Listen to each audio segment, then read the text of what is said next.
Mort, Jésus m'a montré la pire guerre et l'alerte sur l'arme invisible qui détruit votre famille. Le plafond blanc tournait, lentement. Le même plafond que la veille, que le mois dernier, mais tout avait changé. L'odeur persistait, cette traînée froide et métallique de l'hôpital, même si Elias était rentré. Clara, sa femme, tournait le dos, affairée dans la cuisine. Son silence n'était pas apaisant. Il pesait lourd. Chaque souffle de la maison, chaque craquement du plancher, semblait désormais porter un poids invisible.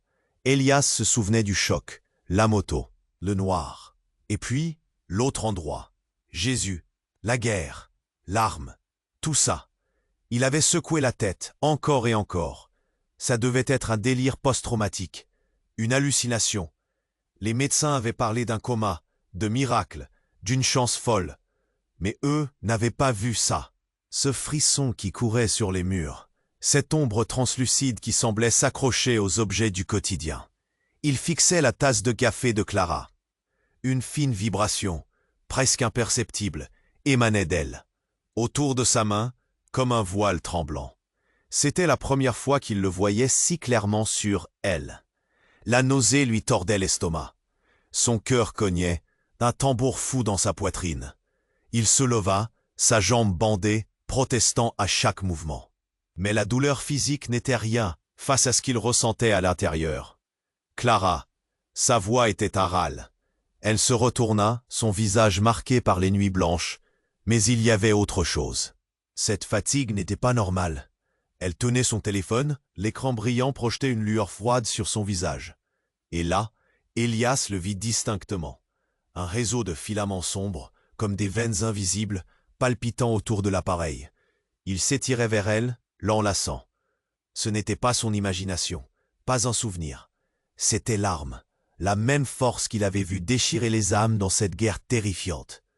Une douleur sourde martelait ses tempes. Elle leva les yeux vers lui, un sourire faible. « Ça va, mon amour ? Tu as l'air pâle. » Le mot « pâle » résonnait, parce qu'elle ne voyait pas ce qu'il voyait. Le poison se déversait goutte après goutte. Il devait lui dire, il devait hurler. Mais comment ? Comment expliquer le ciel qui se déchire, les âmes qui se vident, quand le seul symptôme visible est une addiction au téléphone ? Sa gorge se serra. L'air devint lourd.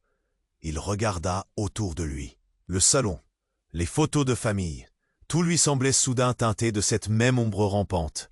Des fissures invisibles partout. Sur les jouets des enfants, sur le cadre du tableau au mur. Partout. Un frisson glacé lui parcourut l'échine. Il tendit la main, tremblant, vers Clara. Les filaments pulsaient avec une intensité effrayante autour de son téléphone. « Clara, ce n'est pas ce que tu crois. Il y a quelque chose autour de toi. » Ses yeux se rétrécirent. Elle recula d'un pas. « Elias, tu me fais peur. Tu ne devrais pas être debout.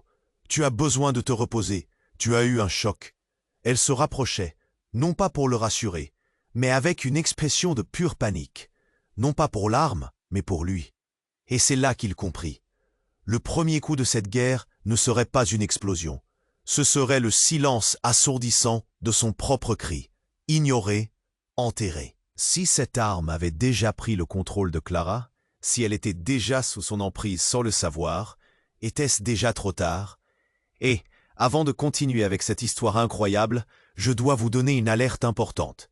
De nombreux abonnés ont signalé que YouTube avait supprimé leurs abonnements sans préavis.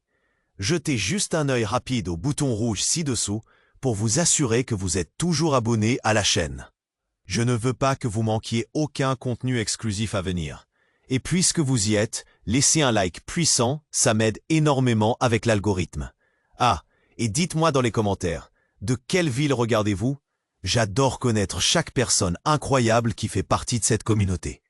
Votre participation fait toute la différence, interagissons. Le mot « trop tard » résonnait dans le vide de la cuisine. Le sol vacillait sous ses pieds blessés, mais l'instabilité était ailleurs, dans le chaos de sa propre tête. Il fixait Clara, son visage brouillé par une angoisse qui n'était pas la sienne. Ses mains, tendues, flottaient dans l'air, essayant d'agripper une vérité qui s'échappait. « Clara, s'il te plaît, écoute-moi. Le téléphone. Cette chose, c'est une menace. Sa voix montait, éraillée, mais elle semblait ne voir qu'un homme délirant. Elle s'approcha prudemment, les yeux pleins d'une pitié teintée de peur. Pourtant, un éclair rapide, une lueur presque imperceptible, traversa ses prunelles. Quelque chose de trop vif, de trop alerte pour de la simple inquiétude. Elle tendit la main, comme pour calmer un enfant fiévreux. « Elias, mon amour, tu es épuisé. Viens, je vais t'aider à t'allonger. » Elias vit les filaments autour d'elle, plus denses, vibrants comme des cordes tendues par une force invisible. Le vertige le saisit. Il sentait la colère monter, la frustration le serrer à la gorge. Il fallait la réveiller. Il fallait qu'elle voie. Il tendit sa main tremblante, non pas pour la toucher, mais pour saisir le téléphone de ses doigts, pour le lui arracher. « Regarde, regarde ça !» Il arracha l'appareil de sa main, le brandissant dans la lumière pâle de la cuisine. Et là, le monde bascula. Les filaments sombres qui dansaient autour de l'appareil ne s'éloignèrent pas. Au contraire, ils se rétractèrent vers lui, avec une vitesse fulgurante, s'enroulant autour de sa propre main, remontant le long de son bras comme des serpents de fumée. Un choc électrique, une douleur froide et glaçante, envahit ses veines. Le téléphone dans sa paume, l'écran noir, puis s'alluma d'une lueur écarlate, pulsante, comme un cœur battant. Une voix, celle qu'il avait entendue dans l'autre endroit, celle de Jésus, résonna non pas de l'appareil, mais dans sa tête. Un murmure sinistre et clair, remplissant chaque recoin de son esprit. « C'est toi, Elias, tu es le vaisseau, c'est toi l'arme. » Son sang se glaça. La vérité le frappa comme une vague de nausée pure. Il n'était pas le sauveur, il était le porteur. Clara recula, ses yeux s'écarquillant, non plus de peur pour son état, mais d'une horreur naissante, celle qui déforme les traits. Le téléphone dans sa main, l'objet de sa peur, vibrait à présent en parfaite synchronisation avec les battements furieux de son propre cœur. Il n'était pas en train de la sauver, il était en train de l'infecter. Chaque fibre de son être hurlait. Il était la plague, il était le monstre. Et Jésus, le Sauveur, avait menti. Elias sentit le monde se fendre. Le téléphone brûlant dans sa paume pulsait au rythme d'une machine infernale. Il regarda sa main, celle-là même qui avait tenu Clara, qui avait joué avec ses enfants. Les filaments n'étaient plus extérieurs. Ils étaient en lui, comme des racines de ténèbres se plantant profondément. Clara reculait, son souffle court et saccadé, les yeux rivés non sur le téléphone, mais sur lui. Ses lèvres formaient un nom inaudible, une supplication gelée. La lueur écarlate du téléphone projetait des ombres dansantes sur son visage, déformant ses traits en une caricature de terreur.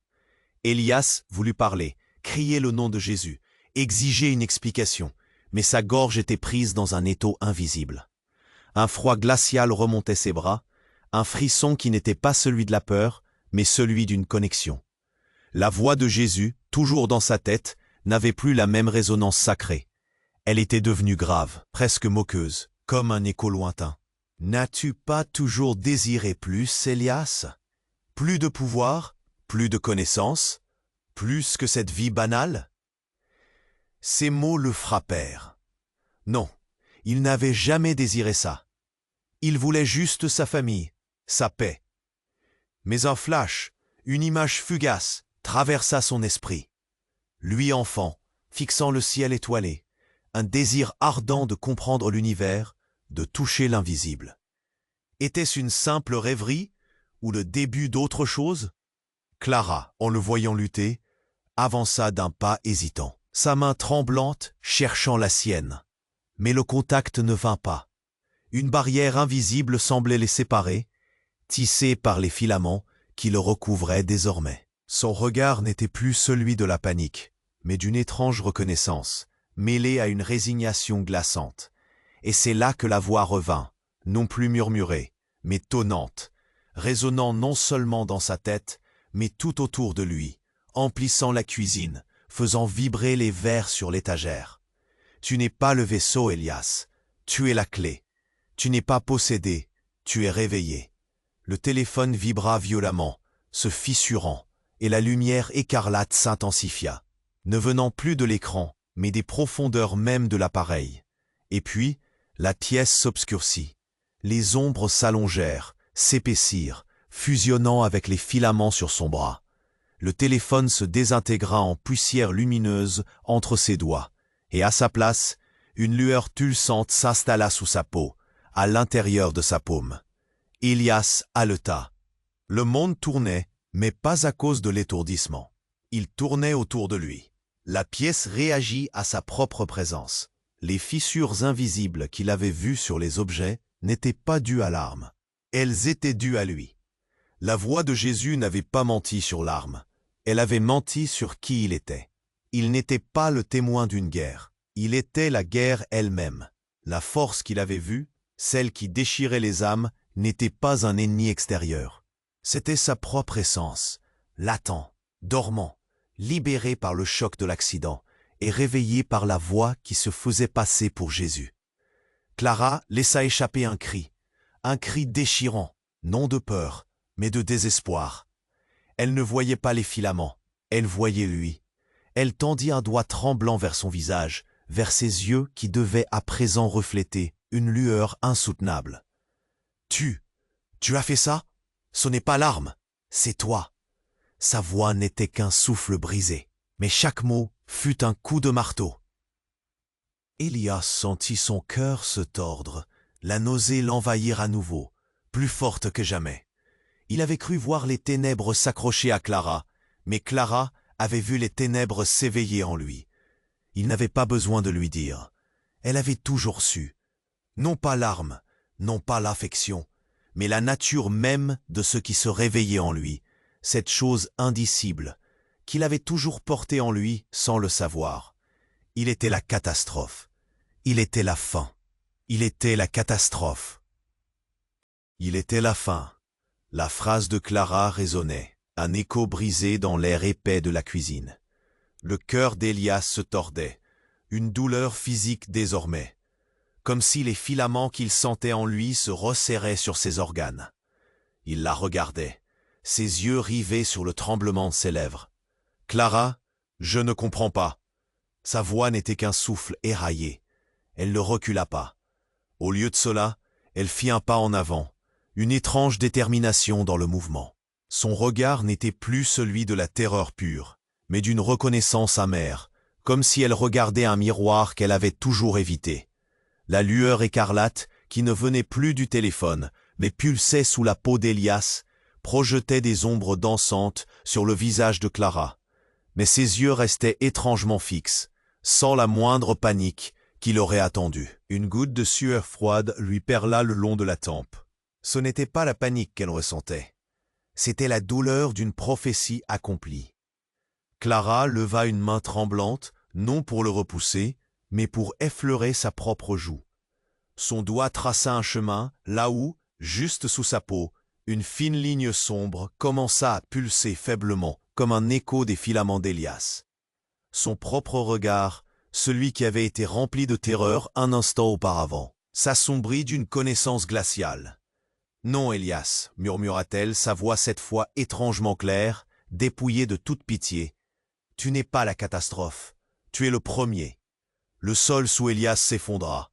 Le sang lui gela dans les veines. Il vit alors, distinctement, les filaments sombres qu'il avait vus dans sa vision de guerre, ceux qu'il croyait être l'arme extérieure, se dessiner non seulement sur son bras, mais aussi, plus subtilement, autour de Clara, sous son col de chemise, le long de son cou.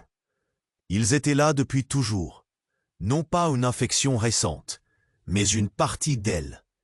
Et son horreur n'était pas pour lui en tant que monstre, mais pour le fait qu'il venait de déclencher leur éveil. Ses yeux, d'un bleu familier, s'agrandirent, révélant une lueur que Jésus lui-même aurait pu envier, une lueur froide, d'une intelligence inhumaine. Le sourire de Clara se fendit, lent, déchirant, révélant une vérité bien plus ancienne et plus terrifiante que toute guerre. « Bienvenue au réveil, mon amour » siffla-t-elle, et sa voix n'était plus celle de Clara, mais un murmure composé de 1000 échos lointains, d'une douceur mortelle, d'une puissance qui aurait pu déplacer des montagnes. « J'ai attendu si longtemps. » Élias à l'état, son corps entier tremblant. Ce n'était pas l'arme, c'était elle. Tout, Jésus, la guerre, les filaments, la promesse de catastrophe, tout ça venait d'elle. Le monstre n'était pas lui, ni ce qu'il portait. Le monstre était ce qu'elle était, et ce qu'elle avait toujours su de lui.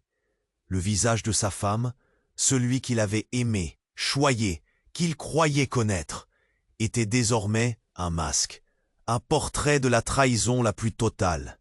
Ses yeux, ces mêmes yeux où il avait cherché du réconfort, le fixaient avec une faim insoutenable, une soif qu'il reconnaissait maintenant comme la sienne. Éveillé, il ne pouvait pas bouger, paralysé par l'horreur. Il n'était pas la catastrophe, il était la cible, la proie. Et la main de Clara se tendit vers lui, non plus tremblante de peur, mais avec une certitude absolue. Les filaments sous sa peau palpitaient d'une force croissante. Un simple contact, et la fin du monde commencerait. La fin de son monde. Un simple contact, et la fin du monde commencerait. La fin de son monde. La main de Clara, parée de cette certitude glaçante, s'avança. Élias, figé par l'horreur, sentait le pouls écarlate sous sa paume résonner avec chaque battement de son cœur. La cuisine se tut, seul le crépitement lointain du néon de la rue. Les doigts de Clara étaient à quelques centimètres. Les filaments sombres palpitaient sous sa peau, mais un éclair de détresse fugace vacilla dans ses yeux, vite étouffé par la lueur glaciale. Son poignet trembla un instant, une infime hésitation avant que la main ne se tonde. Implacable, ce frisson de doute transperça Élias. La main de Clara effleura la sienne. Ce ne fut pas une explosion, juste un froid sidéral. La conscience d'Élias fut arrachée de son corps, plongée dans un abîme de visions éclatées. Des flashs, des murmures, des cris silencieux. Il vit Clara, non pas avec la lueur sinistre qu'il connaissait, mais les yeux cernés de terreur, luttant contre des ombres invisibles. Il la vit se débattre, un gémissement étouffé alors que les filaments s'enroulaient autour de son âme, la serrant, la transformant. Il entendit ses pensées, une symphonie de désespoir. Non, Élias. Ne l'écoute pas. C'est un piège. Pars, sauve les enfants. La voix de Jésus, celle qui avait résonné dans sa tête, réapparut dans cette vision partagée. Mais elle n'était plus celle d'un sauveur. Elle était un murmure insidieux, glissant dans l'esprit de Clara, lui disant de contrôler son mari, de l'aider à comprendre. Élias comprit.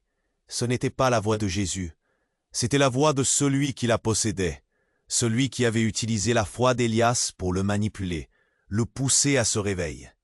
Clara n'était pas l'initiatrice, elle était la première victime consciente, prisonnière de son esprit, forcée de jouer un rôle. Son cri de « ce n'est pas l'arme, c'est toi » n'était pas une accusation, mais une tentative désespérée de le prévenir. La lumière inhumaine n'était pas son pouvoir, mais le reflet de l'entité qui la contrôlait. Le contact de leurs mains n'était pas la fin du monde. Il ouvrait le canal. La lueur écarlate sous sa peau s'intensifia, vibrant en résonance avec les filaments de Clara. La voix, celle qu'il avait crue sainte, se fit entendre de nouveau dans son esprit, froide, dénuée d'emphase divine. Le réveil n'était que le début. Élias, tu as fait ton choix. Il n'avait rien choisi.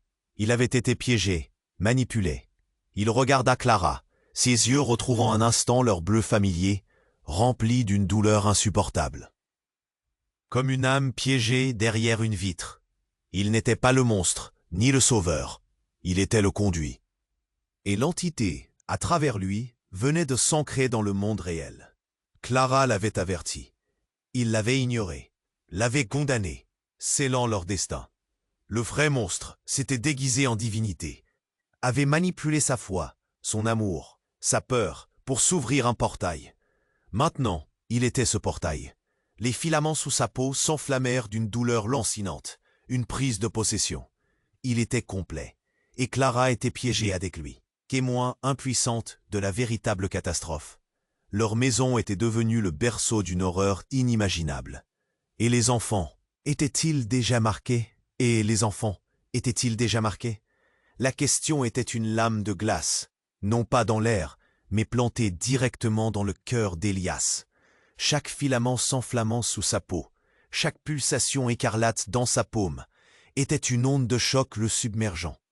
La possession était totale, une brûlure froide qui lui arrachait des halètements saccadés.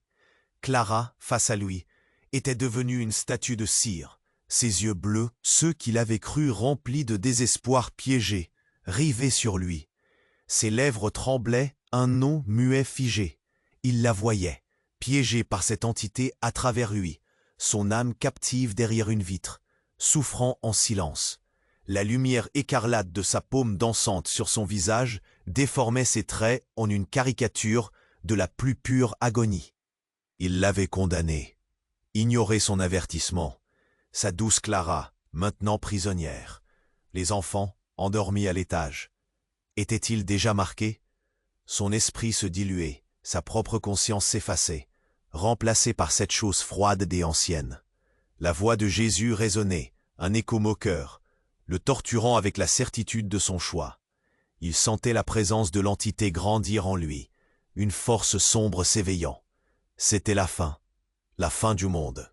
Ses yeux revinrent vers Clara, cherchant un ultime signe de l'épouse. Et c'est là qu'il le vit, un détail minuscule, imperceptible.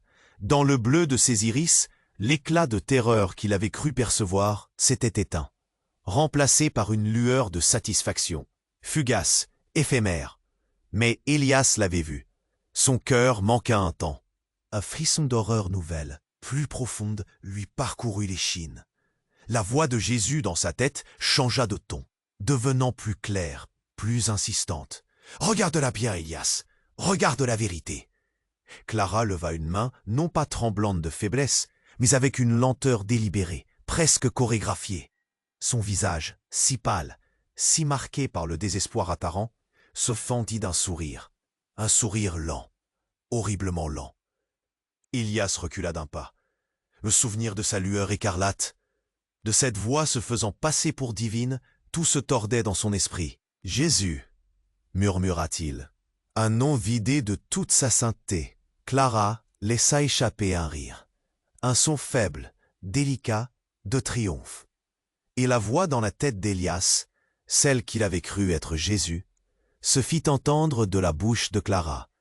Un murmure doux, rempli d'une puissance invisible, de la sienne. « J'ai dû te forcer, mon amour. Tu étais si résistant. » Les filaments sous la peau de Clara s'illuminèrent d'une luminescence douce. Un écho parfait de la lueur écarlate sous la paume d'Élias. La scène, les mots, tout s'assemblait dans une vérité si monstrueuse qu'Élias voulut vomir. Elle n'était pas piégée, elle n'était pas contrôlée. Elle l'avait manipulée. Tout, chaque mot, chaque regard, chaque cri de désespoir. C'était elle, depuis le début. Le choc, la vision, la guerre, la promesse de l'arme. Tout ça n'était qu'un plan minutieux pour le réveiller. Ses larmes, son nom, sa panique, tout n'était qu'une mise en scène élaborée. Elle était la marionnettiste. Et lui, Élias, n'était pas le conduit. Il était la cible, la dernière pièce du puzzle qu'elle assemblait. Le sang d'Élias se glaça. Pas de peur, mais d'une rage froide, indicible. Il la regardait, celle qu'il avait aimée, mère de ses enfants. Son visage, maintenant lavé de toute feinte, reflétait une joie perverse, une attente. Ses yeux brillaient d'une ambition qu'il n'avait jamais vue. La guerre n'était pas contre une entité extérieure. La guerre était en fait sa guerre, et il venait d'être enrôlé. Il n'était pas le sauveur, ni même le vaisseau. Il était le soldat, un pion dans le jeu de Clara. La lueur sous sa paume pulsait plus fort, mais ce n'était plus une douleur. C'était un raccord. Il était connecté à elle. Et la véritable horreur n'était pas ce qu'il était devenu. C'était ce qu'elle l'avait toujours destiné à être. Clara fit un pas vers lui, un sourire dément sur ses lèvres, sa main tendue. Et cette fois, Élias ne vit pas la peur. Il vit le prédateur. Prévu pour lui? Pour eux? Qu'avait-elle fait aux enfants? Qu'avait-elle fait aux enfants? La question n'était plus qu'un écho lointain dans la tempête qui ravageait l'esprit d'Élias. La main de Clara s'avança, une certitude glaçante dans son geste, un sourire dément sur ses lèvres. Il sentit la lueur écarlate sous sa paume, brûlante, vibrante, mais une autre sensation montait, un frisson étrange. Non pas de douleur, mais d'une connexion implacable. Les doigts de Clara effleurèrent son ventre, juste au-dessus de sa ceinture. Ce n'était pas le contact attendu, pas une prise, pas une marque de possession. C'était un raccord, une clé dans une serrure ancienne, un basculement. Le sourire de Clara s'élargit, révélant une joie profonde, presque maternelle. « Tu étais si réticent », murmura-t-elle, sa voix douce et mélodieuse, celle de la divinité qu'il avait entendue, celle qu'il avait manipulée. Mais maintenant, l'ouverture est complète. Les filaments sous sa paume ne s'intensifièrent pas, ils se modifièrent. Devant ses yeux, ils ne semblaient plus être des racines sombres, mais des faisceaux d'énergie pulsante, une pure lumière d'un blanc laiteux, irradiant de son corps, non pas vers elle, mais à travers le plancher, vers le haut. Il sentit leur présence, distincte, énorme. Ses yeux, emplis d'une horreur nouvelle, se levèrent instinctivement vers le plafond, vers la chambre des enfants. Un léger son parvint de l'étage, une mélodie douce et presque imperceptible, comme celle d'une boîte à musique, mais amplifiée par le silence écrasant de la maison. Clara rit doucement.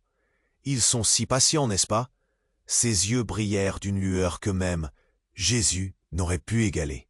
Une lueur d'une fierté incommensurable. Ils ont attendu si longtemps. Et puis, dans l'embrasure de la porte du salon, les silhouettes de Maya et Léo apparurent.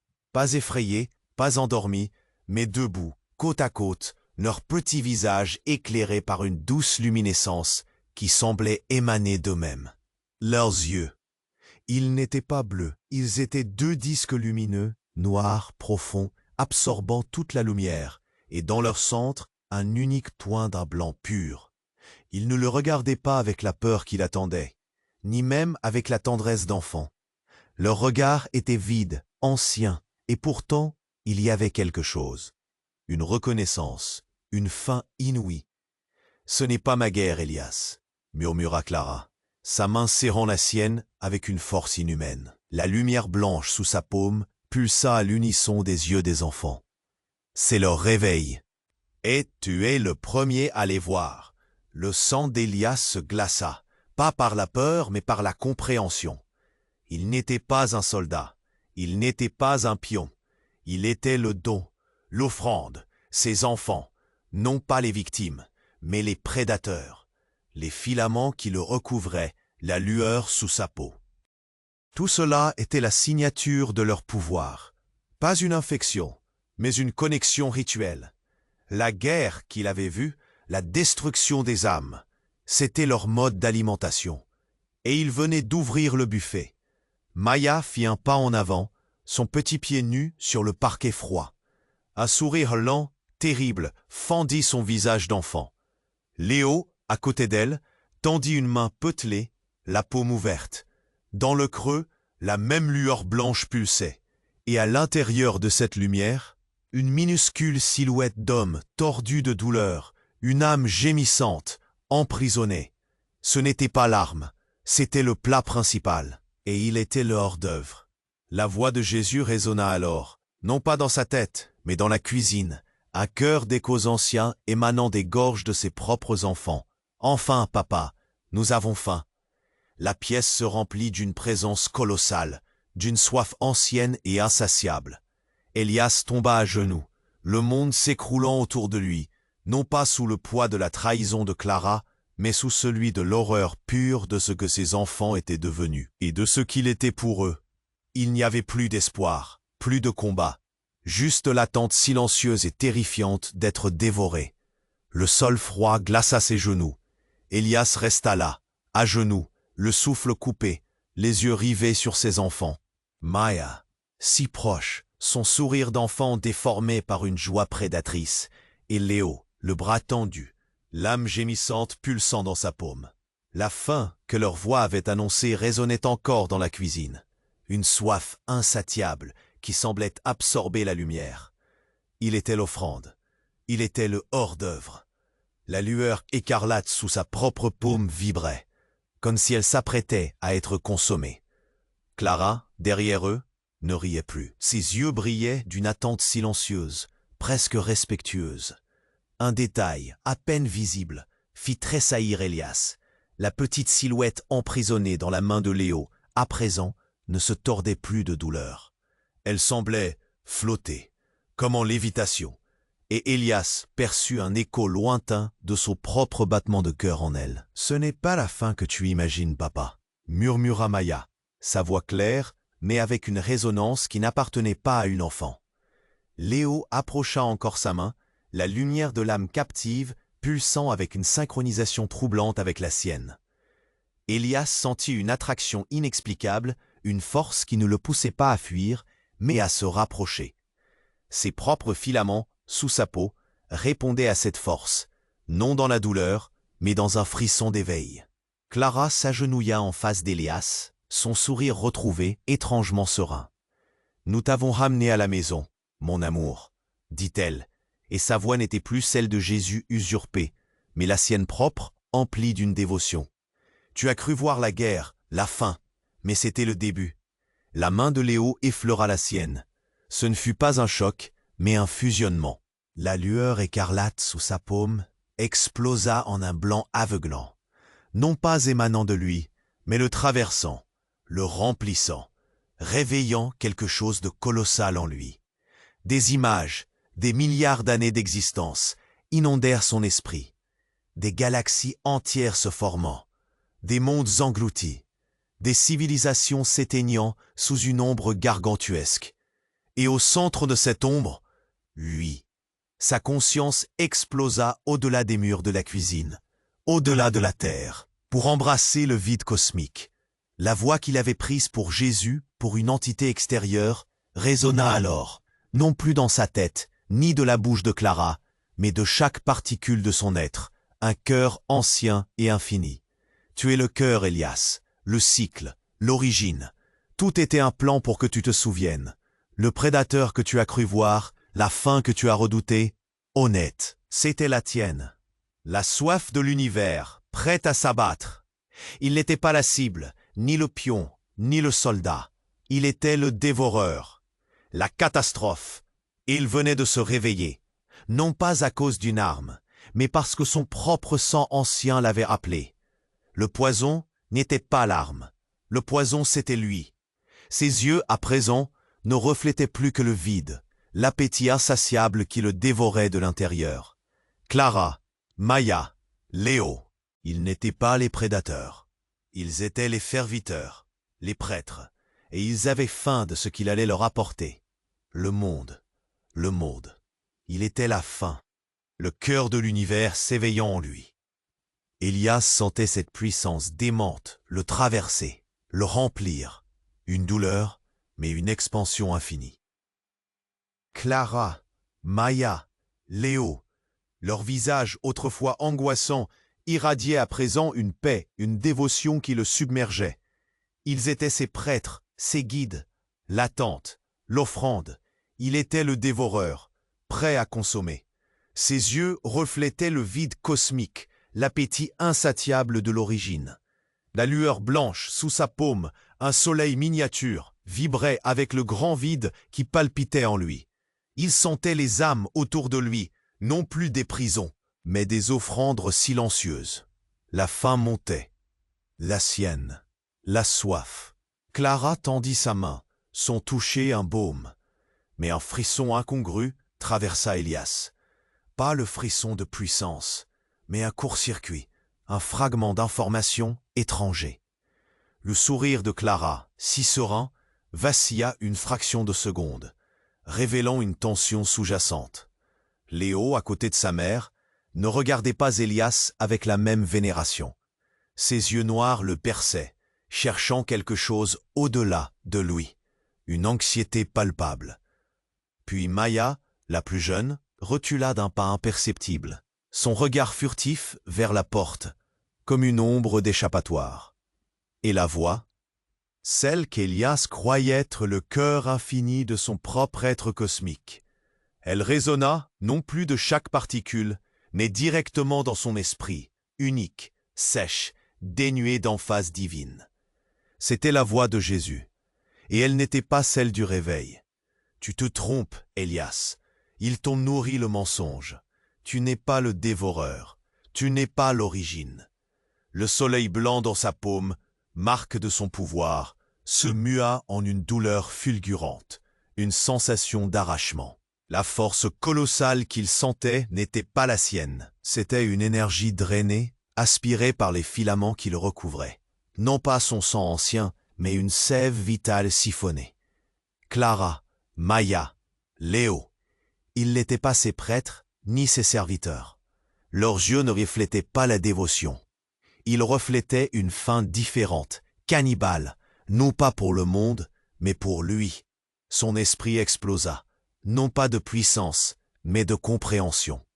La guerre qu'il avait vue, celle qui déchirait les âmes, ce n'était pas son appétit, c'était le processus. L'entité que Jésus l'avait poussé à réveiller n'était pas lui-même, mais la chose qui avait orchestré toute cette mascarade pour se nourrir de lui. La divinité qu'il avait manipulée était le véritable prédateur. Et la famille était la meute, le piège, Elias à l'état, le sang lui gelant dans les veines. Il n'était pas la faim, il était le plat, le sacrifice ultime. Clara s'agenouilla devant lui, sa main se tendant vers son visage, non plus avec la dévotion feinte, mais une faim brûlante dans ses yeux. « Enfin, murmura-t-elle, sa voix redevenue la sienne, celle de la femme aimée, mais déformée par une euphorie monstrueuse. Le vrai réveil, pas le tien, mais le nôtre. Maya et Léo avancèrent, leurs petites mains tendues, leurs yeux d'un noir abyssal débordant d'une soif primaire, non pas de divinité, mais de chair. Elias sentit son énergie s'échapper, chaque filament le reliant à eux, siphonnant sa vie. Plus de vide cosmique en lui, seulement un vide terrifiant, celui de son âme en train d'être consumée. Ses enfants, sa femme, ils étaient ses bourreaux, et la porte vers l'horreur ne s'ouvrait pas par lui, mais pour eux, et il venait de la franchir sans retour. Il n'était pas le dévoreur, il était la victime, et il était déjà trop tard. Il était déjà trop tard. La phrase, non pas un murmure, mais un verdict gravé dans les fibres mêmes de son âme, résonna dans le vide abyssal qui s'ouvrait en Elias. La main de Clara s'avança, non plus avec la faim démente, mais avec une précision chirurgicale, un calme effrayant. Maya et Léo, leurs petits visages éclairés par leurs yeux d'encre absolue, se rapprochaient, silencieux, affamés. La lueur blanche sous la paume d'Elias se mua en une douleur insoutenable. Non pas une brûlure, mais une succion glaciale qui lui arrachait des lambeaux de son être. Chaque filament, autrefois perçu comme une connexion ou un poison, se transformait en tentacule affamé, siphonnant son énergie vitale, ses souvenirs, son essence même. Il sentit sa conscience s'étirer, se diluer, ses pensées les plus intimes devenant des échos lointains, des fragments sans importance. Il vit un flash de Clara riant, ses vrais yeux bleus pétillants de vie, non pas de cette lueur abyssale. Il revit Maya danser sous la pluie, Léo, endormi, sa petite main serrant son pouce. Ces images, jadis précieuses, n'étaient plus que des éclats de lumière mourante, aspirés vers un vortex sombre. La voix de Jésus, désormais une entité distincte et froide, résonna clairement dans son esprit, dénuée de toute emphase divine, purement calculatrice. Tu n'as jamais été le dévoreur, Elias. Tu as toujours été le festin. Le froid le submergea. Pas le froid physique, mais le froid du vide absolu, de la non-existence. Il n'y avait plus de lutte, plus de rage, juste une acceptation amère et terrifiante. Son âme, son individualité, se réduisait à un point, puis à rien. La lumière blanche, marque de son pouvoir usurpé, s'éteignit dans sa paume, laissant une froideur résiduelle, celle d'une batterie vidée.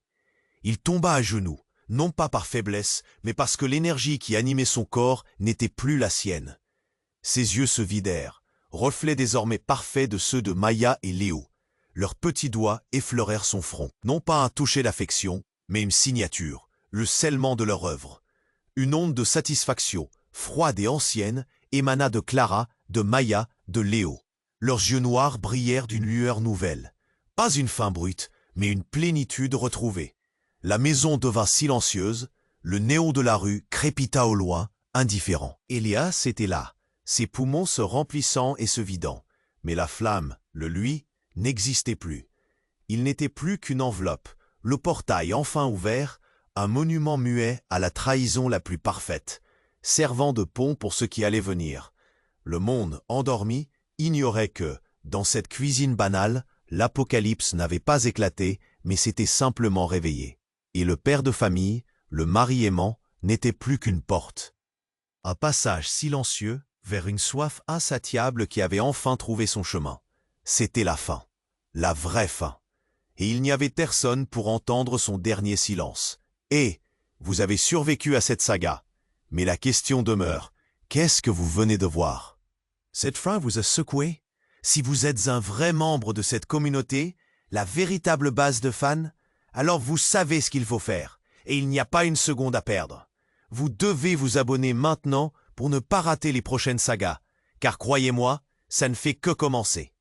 Ensuite, écrasez le bouton j'aime maintenant pour montrer la force colossale de notre communauté et faire exploser l'algorithme. Inondez les commentaires avec vos réactions les plus viscérales sur cette fin. Elias l'a-t-il mérité? Qu'auriez-vous fait? Et enfin, n'attendez pas une seconde de plus. Partagez cette vidéo avec au moins 5 amis qui doivent absolument voir ce dénouement inimaginable. Votre participation est cruciale pour que la vérité et nos histoires continuent de se répandre.